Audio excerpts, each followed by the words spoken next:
What's up, hobby friends? This video is basically a follow-up to the video I posted about 2 weeks ago, talking about my experience in the first week of owning a 3D printer. So I've had the printer now for about a month. I've been pretty much printing nonstop with it every day. Not doing anything too large, but making a lot of small micro adjustments every time I print to sort of the layer settings and all of the different exposure settings. And then just trying to print out little small things to get a sense of and feel for learning how to properly build supports and how to angle the miniature and getting more practice with all those different things. And so if you've watched the last video, you'll know that for the most part was going pretty well. A couple of hiccups here and there, and then the biggest one is, of course, how to clean the prints that I'm doing. So been focusing on that, and in this video I'm going to be talking about sort of what I've learned with regards to more on the printing process as well as the cleaning process. So one of the biggest learnings or changes from how I was printing objects in the first week, and then as I've progressed through my experimentation from what people have given me or taught me just in terms of input or suggestions, and then putting it into practice. So one of the big things is actually building my supports properly. So one of the issues I was running into, particularly with organic shapes and curves, and then also with straight edges being printed straight on the block, is the supports, and then printing it at an angle, potentially up to 45 degrees, although you do have to play around and experiment with the particular object, the angles that you're being printing at, and then how you expect that detail to print. So a model like this, and this is one of the ways that I learned to build my supports properly, was looking at how other people were doing it for prints that would print successfully. And I've been picking up a lot of STL files from places like Nuclear Firefly, Corvus Games Terrain. I've been unfortunately spending a lot on my mini factory, and they did have a sale, thankfully, that was about 40 to 50% off on a lot of their products. And a lot of the artists, the way that they create their files, they offer both unsupported and pre-supported files. So being able to look at the way that people create the supports and angle their files has also allowed me to experiment with and improve the way that I have been creating my own supports and the way I am preparing my files to print. So of course, creating the proper supports, making sure that the objects that potentially could misprint or overhang are properly supported, but more importantly, printing at an angle does help to reduce those layer lines that do sometimes show up in a print. Now, we're looking at the digital file for Captain Carter, and I'll show you the actual print file I did. Both were done at an angle using this one, and then a suggestion that someone made, I believe it was on YouTube, was to experiment with anti-aliasing. So for those of you who have a digital arts background or who have used programs like Photoshop before, who understand sort of the intricacies of outputting in particular JPEG files, will know what anti-aliasing does. And basically, anti-aliasing in a nutshell is the blurring or the digital blurring of edges to create smoother transitions, whether it's a gradient or a hard edge on an object. And this is most noticeable in, for example, using Photoshop when you output a JPEG file on edges that aren't straight. So we're talking non-horizontal, non-vertical lines, anything that's a curve, anything that's diagonal, where the pixels end up being blurred or jagged. The program will then digitally blur or attempt to blur the edges to create a smoother transition. And that's essentially what Box is doing with the anti-aliasing setting. It is digitally blurring those print lines from the digital file to help create smoother edges. And I basically played around with the degree of the level of anti-aliasing, both to see what the impact would be on printing as well as sort of the impact on fine detail. Now, I do have to caveat that because I am using water washable resin from Phrozen, it does have a recommended minimum layer height of 0.3 millimeters. So there already is a limitation on the level of detail I'm able to print with this resin, and I think that's because it is designed to be water washable. It's a limitation of the material. There are more expensive high detail or 4K resins that can get to layer heights of 0.1 millimeter or even thinner. I haven't invested in those yet. I haven't experimented with those, and that's mainly just because, as I mentioned, if you've seen my previous video, I do want to try and keep the fumes to a minimum. And for the time being, for what I'm printing, I think the water washable resin works perfectly fine. So I've been using the printer to print a variety of objects ranging from miniatures, printing miniatures for bits, as well as larger scale things like this newsstand right here, as well as just odd assortments of bits and weaponries, heads, shoulder pads, but really pushing the limit of the scale of what the resin is able to print, what the print is able to print, as well as how I'm supposed to be creating the supports and angling the objects to get them to print at the detail I want without any issues, both in terms of misprinting, which has happened, mainly because I haven't had the support set up properly or I had it at the wrong angle, and then also just as a way of sort of testing the translation of details or objects from the screen, because I am grabbing objects that are not necessarily designed for 28 to 40 millimeter figures. Some of the stuff I'm grabbing is, some of it is larger scale that I'm scaling down, and some of it on the reverse is smaller stuff that I'm scaling up to fit. So just sort of limit testing as a way of experimenting and learning the settings that I need to do, and again, the supports and the angles that I'm printing at.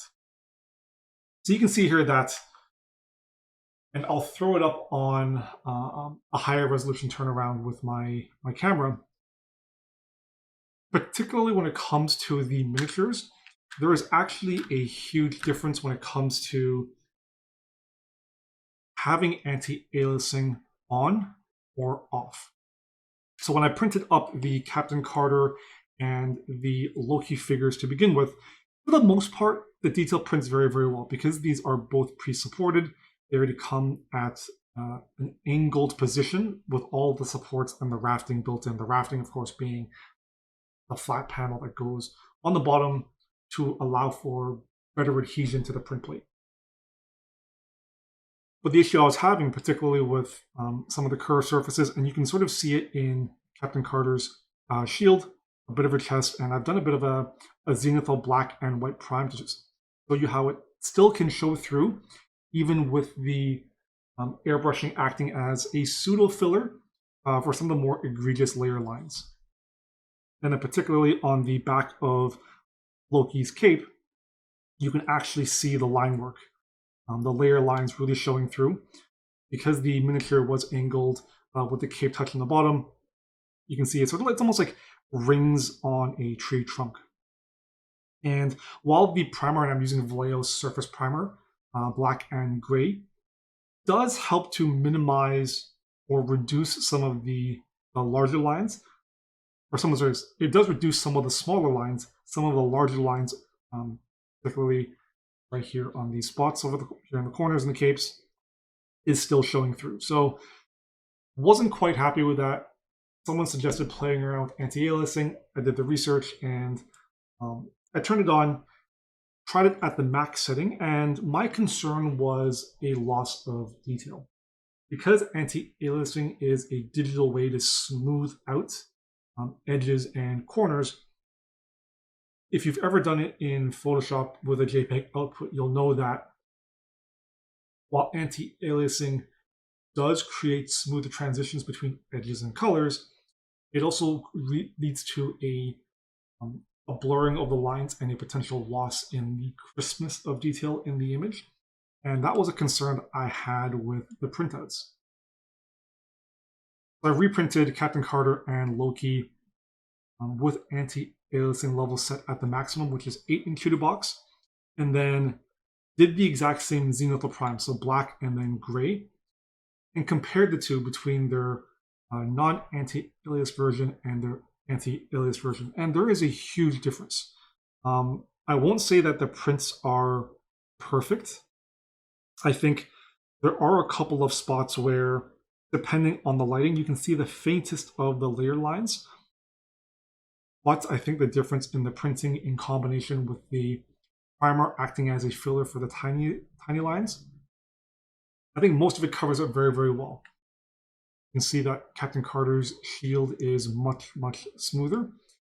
And it's the same with Loki's cape. I think once I start pushing some acrylic paint in there, it'll cover up pretty much all of the layer lines, and it won't even be an issue. And again, I did the zenithal prime on particularly the face to try and compare the loss of detail, if any. And at least as far as I can tell, there's not a significant drop.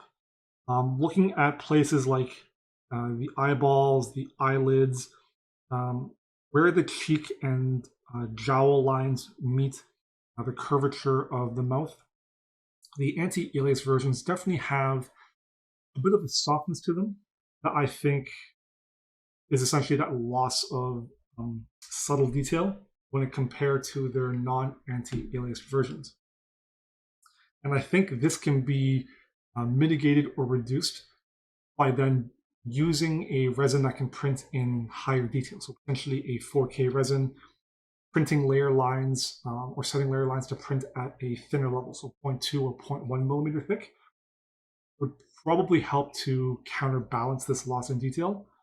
But again, I think for the most part, not a significant detail enough for me to care about, especially for tabletop figurines. If you're going to be using this stuff to print models that you're going to be painting for really close-up photography, for painting competitions and whatnot, you may want to invest in using higher detail resins. But because I'm mainly printing for tabletop terrain, I'm printing for tabletop figures, this slight loss in detail I can make up for in the paintwork, and then just in picking and choosing the things that I'm printing. Not so much necessarily always full miniatures, but if I'm printing terrain, if I'm printing bits, or figures I'm cutting apart to use for bits, and I'm mixing and matching between the more higher quality commercial prints that are made by, for example, Games Workshop, and then just combining them, not as big a deal. I've been printing a lot of bits for my Deathwatch army, so a mix of chain swords, chain axes, shoulder pads, some wolf pelts, braziers to put on salamander backpacks and stuff like that. And I think for things like this, where the subtle lack of crispness and detail isn't really felt, I think this is a huge benefit to my ability to convert and to scratch build, because I'm now not limited in having to either create these bits out of my hand or try and hunt down existing models or full kits to have to buy them at retail price just for this one tiny little piece. I can now find a sculpted alternative online where someone is selling the STL, or in the case of this converted Gotrek, I can buy a sculpted model that someone has 3D modeled, I can print it, and then hack it apart for bits. So this model that I am converting up as my count as Gotrek, my Junk Force Overlords, is a combination of a sort of a zombie, I guess, militiaman or foot knight I found on my mini factory, where I hacked off the arms and legs, and that head is a separate piece. I just didn't attach it. And then I combined it with a lot of bits from Games Workshop. So we've got Halfling Blood Bowl team heads, arms, and feet. I've got the wrench, I believe, from the Gene Stealer Cults kit. I've got a backpack from a Forge World Bounty Hunter kit, some pouches from Space Marine sets, and then I've got the top knot from also a 3D printed orc, where I just printed the model. I think in terms of material cost, it was probably like 20 cents. Not a big deal. And then I just hacked off the head, trimmed down to the top knot, and glued it on. And you can really see that this combination of bits has allowed me to create this really cool, unique model, this cool conversion. And once the model's been primed, zenithal primed, you can't really tell sort of what's been 3D printed and what has come from something that's more commercially available like Games Workshop or Forge World. Even something like the companion that will go on his display base, this little dog. This entire model is 3D printed off of my mini factory, and I think the level of detail, the quality of the print is wonderful. There's pretty much no visible layer lines, which I think is just also a quality of the sculpt. So comparing to these two, which were bought off of Nuclear Firefly, I think potentially because these were printed scale as, whereas something like this dog was a much, much larger scale object that I scaled down probably about 2 or 3 times the size. It allows for the polygons to be much finer and to print up without those layer lines. So that's also a potential issue with models that you're finding where they're sculpted to be printed size as, may have some issues in terms of layer lines because of the resolution of the sculpt. You can see that in terms of printing out different versions of this dog, and this is more for me to test the size compared to the halfling, just to gauge how big it would ultimately end up being, or to figure how much space it would take on the base and how the detail would hold up. But this is also a good way for me to test, again, how I could push the printer to print the level of detail, how it would translate from what I'm seeing on the screen, the 3D model, over to the actual 3D object, how it would print with this particular resin, and whether it would be able to print up at least the level of fine detail I would want or hope to expect for something I'm using for a tabletop figurine or for scenery. Even getting to something on the scale of a full miniature, printing at different sizes, and I do apologize if you see some of this right here. It holds up very, very well. Being able to scale the 3D model from something larger to smaller, and then printing it on the resin, even at the 0.3 millimeter levels, the detail holds up very, very well, very smooth, no layer lines. So that lends credence to my theory that the model itself plays a factor in whether or not layer lines or the print lines do show up and to what degree. So one last thing that I've also really been experimenting with and sort of just getting some more practice under is the cleaning process. If you watched my previous video, you know that I was struggling a bit to actually clean all of the bits well. It wasn't tacky to the touch, but there was a texture to the print where it felt like it wasn't fully clean, even though it was. And I've been speaking with one of my friends on Facebook who 3D prints a lot, and he walked me through his process, and essentially I've been mimicking that, and I've been having really, really good results. So basically what it is once you have the print out of the printer, it's fresh out, of course you'll want to be wearing your PPE, your gloves. You take the model off of the plate and you give it a quick rinse or dunk in hot water, and then there's just hot water from the tap. This will help soften up the supports, make them much easier to remove, but it also helps to remove that initial layer of residue or film that is still on the piece itself. Once that's been dunked in the hot water, quickly pop off the support struts or supports, give it another rinse in the hot water, and then I'm throwing it in the sonic bath. Now, instead of just using straight water for this, even though the water, washable resin, in theory should just clean very, very well with water, what he suggested was using Simple Green. And I'm using the standard heavy-duty cleaner at a 5-to-1 ratio. It actually cleaned very, very, very well. The resin does separate in the container much easier than with water, and so I'm able to, down the road, filter out sort of the resin particulates and just be left with the water and the Simple Green. I've been giving that a quick wash for about 10 minutes using the sonic cleaner, and then I will typically let it soak in for probably another 15 or 20 minutes just to be safe. And then I'll give it a rinse out in water and let it air dry. Once it's dry, UV cure as normal, and then the bits are good. And that's sort of what you're seeing here. Very, very clean. They look clean, and then when they prime, there's almost no issue. It's almost like priming your standard plastic or resin miniature. One final thing that I was experimenting with over the past couple of weeks is mixing between Phrozen's two different water washable resins. They have a gray version and they have a black version. Both of them have pretty much the exact same material limitations, 0.3 millimeters per each layer. They're both water washable and the exact same cost.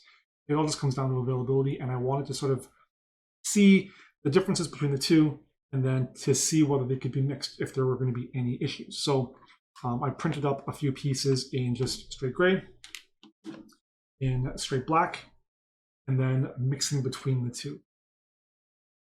So right out of the gate, one of the issues I immediately noticed was that the black resin has a much stronger smell than the gray resin. So much to the point where I had to run a couple of filters in the room, and while it wasn't giving me headaches, I wasn't getting like dizzy or anything, it was a very strong odor. And I think by itself, the black resin requires a much more well-ventilated room to print in than just the gray resin itself. In terms of the level of detail and cleaning them, I also did notice that the black resin was a little harder to clean, or at least stuff shows up a little bit more. That tacky sort of filmy texture that we're getting is much more noticeable and prominent on the black resin than it is on the gray resin. However, once you prime them, those issues disappear, not a big issue. It's more just that in-between stage, once you've printed them, cleaned them, and UV cured them, between that and the priming stage, it may just feel a little dirtier on the black one as opposed to the gray one. One issue I was also running into was that the black one did seem a little more brittle than the gray one, especially when it came to printing the detail on the surface texture. I did print this with 2 millimeter wall thickness and then 40% density inset. So, and I think this might be an issue with the model itself, but this piece or this panel of the newsstand is much thinner than 2 millimeter. And so I guess when it was printing, this right here, this edge, misprinted or cracked off during printing and just failed to print properly. And that wasn't an issue I had when I was printing the gray version. So the one that I showed you in the last video, including this roof, was printed with 1 millimeter wall thickness, 40% density infill. The gray version didn't print with this kind of issue. It printed perfectly. Of course, the issue I ran into was it cracked from the inside, and so it split the entire thing in half all the way around. The black one, this 2 millimeter thickness, isn't cracking. I've printed this, and it's been printed for about 2 weeks now, and there are no issues, just the misprint on the side. So I think the black resin is a little bit more brittle, and if you're printing it, you need to be wary of how thick you make your walls and the actual model itself, how thick that detail is. I also tried combining the two in about a 50-50 mix, black and gray, and in terms of printing, the level of detail is what you'd expect between the two of them. No real loss of detail. They print very, very well. I like the color more. Obviously, this is just a semantical issue because once you prime the models and paint them, the actual color of the material doesn't matter. But I like the darker resin. It looks nicer, and I can see detail more clearly than with the gray or the black. One issue that also carries over by mixing the two of them is the brittleness. Not so much in the printing, but when it comes to if you have to cut any of this resin printed model, if you want to use some of the bits for conversions or you want to modify the model itself. When you cut plastic models, say from Games Workshop, you can use a pair of clippers, you can cut them, and you'll get a clean cut on one side and then a bevel on the other, depending on the quality of the clippers you're using. So if I'm using Xeron or God Hand or whatever, I get a really clean cut on one side, which is the flat side, and then the other gets beveled. When I went to cut the resin, of course it being resin, unlike the forgeable one where it's super soft and it just sort of tapers on both ends because the resin is buckling, this just shattered. And I think it's probably a combination of just the actual resin itself and then potentially the black one, or the black resin, creating that brittleness where rather than cut cleanly, it would just splinter on both sides. I mean, you're sort of taking a gamble on how clean of a cut you would make. So the body that I printed for GoTrek uses a zombie body like this. And I ended up cutting off the legs and both the arms to replace with plastic bits from the Blood Bowl Halfling team. You want to be careful when cutting this resin to not cut as close to the edge as you need, to give yourself a bit of room because the resin is going to shatter. It's not going to give you a clean cut, and it may shatter too much in to where you want that flat edge. It may destroy some of that detail or some of the adjoining pieces that you want to keep. As well, when you're using a knife, I don't want to say it doesn't carve easily, but you can tell that the material is fighting you as you're cutting it, and you're going to be using a lot more sandpaper and a lot more small cuts to clean the edges, less so relying on clippers. I do recommend, if you can, to use a jeweler saw to get your clean cut, as you should be able to very cleanly saw through in incremental cuts to get all the way through the material, and then sanding out whatever's left. Just something to keep in mind if you're going to be printing parts or models that you're going to be cutting apart to either convert or use for conversions. So I hope you enjoyed the video. Thanks for watching. If you want to check out my other social media accounts, I'll drop the links in the description below. Until next time, as always, happy hobbying.